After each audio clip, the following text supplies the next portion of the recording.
बुलंदशहर के छोटे से कस्बे से निकलकर दिल्ली के फ्लैट का सफर रवि जी ने बड़ी मुश्किल से तय किया था। दिल्ली की आईटी कंपनी में काम करते करते कब वे अपने घर से दूर हो गए पता ही नहीं चला। रंजना से शादी कर कुशल का होना, इसकी जिम्मेदारी में वे अपने माता पिता से दूर हो गए थे। रवि जी की माँ, जिसे पूरे कस्बे के अम्मा के नाम से जाना जाता था, इसलिए रवि भी माँ को अम्मा ही कहते थे। पापा के मरने के बाद रवि ने बहुत ही मुश्किल से अम्मा को दिल्ली ले आए, लेकिन अम्मा केवल एक बार दिल्ली आई थी। 2 दिन बाद ही वो बोली, पता नहीं तुम लोग कैसे इस डिब्बे में रह लेते हो बेटा, मुझे तो गांव ही छोड़ आओ। जब तक 4 लोग के दुख सुख में हिस्सेदारी ना हो कैसा जीवन।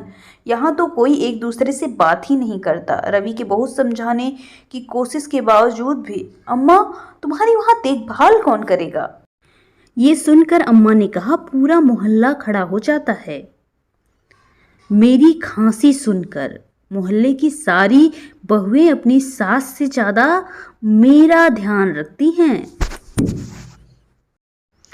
अम्मा वापस अपने घर आ गई। इस बात से गुस्सा होकर रवि ने कई महीनों तक अम्मा को फ़ोन तक नहीं किया। अम्मा फ़ोन पर हालचाल पूछती तो बस हाँ हूँ करके बात टाल देते थे। आज कई महीनों बाद रवि रंजना और कुशल को लेकर जा रहे थे अम्मा से मिलने। 2 दिन रुक रंजना और कुशल को छोड़कर आने का प्लान था। कुशल सुबह जल्दी ही उठ गया। रवि और रंजना ये देखकर हैरान रह गए कि स्कूल के लिए तो कभी नहीं उठता, लेकिन अम्मा से मिलने के लिए सुबह ही तैयार हो गया। कुशल के कुछ खिलौने, कपड़े और जरूरी सामान रंजना ने पैक कर दिया। रवि, रंजना और कुशल तीनों गाड़ी में पहुंच गए।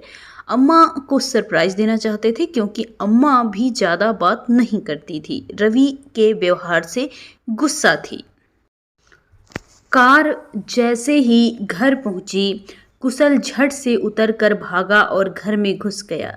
रंजना सामान निकाल रही थी और रवि ने गाड़ी पार्क कर दी।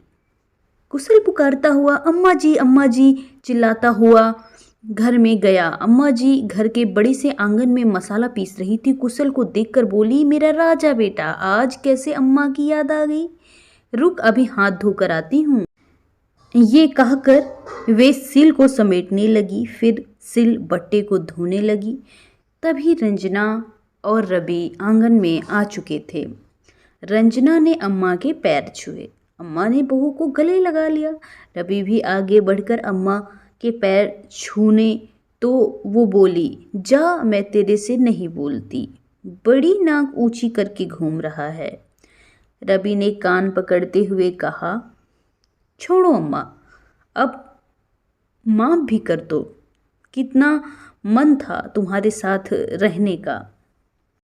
तभी अम्मा जी बोल पड़ी, अरे उस डिब्बे में मैं घुट के मर जाती। ये देखकर कुशल बोला, अम्मा जी, पापा को मुर्गा बनाओ, हमारे स्कूल में पनिशमेंट में मुर्गा बनाते हैं। ये सुनकर सभी हंसने लगी। रवि बोले, रुक, अभी तुझे मुर्गा बनाता हूँ। ये सुनकर अम्मा ने कुशल को गोद में उठा लिया। खबरदार जो मेरे पोते को कुछ कहा।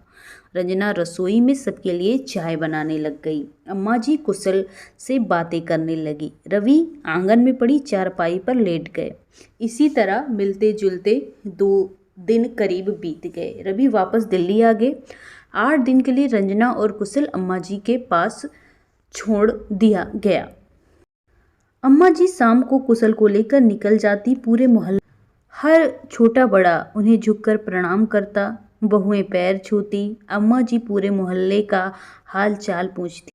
यही रोज का काम था। घर पर भी सुबह से शाम तक कोई न कोई अपनी परेशानी लेकर अम्मा जी के पास आता रहता था। अम्मा जी हर किसी की बातें सुनकर उसे सुझाव देती, किसी किसी को डांट भी देती, लेकिन उनकी बात का कोई बुरा नहीं मानता था। सब हंसकर उनकी डांट खा लेते थे, जानते थे कि उनकी डांट में भी प्यार छुपा हुआ है। एक दिन कुशल ने अम्मा जी से पूछा, अम्मा, यहाँ कितने मेहमान आते हैं? हमारे यहाँ दिल्ली में तो कोई नहीं आता।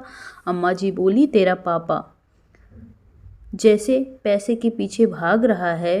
यहाँ सब कम कमाते हैं, उसमें खुश रहते हैं, एक दूसरे के सुख दुख में खड़े रहते हैं।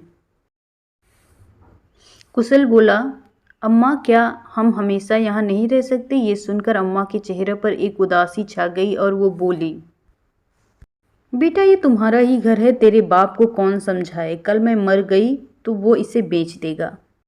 ये सुनकर रंजना ने कहा, अरे अम्मा जी कैसी बात कर रही हो? आपको तो कुशल की भी बहू लानी है।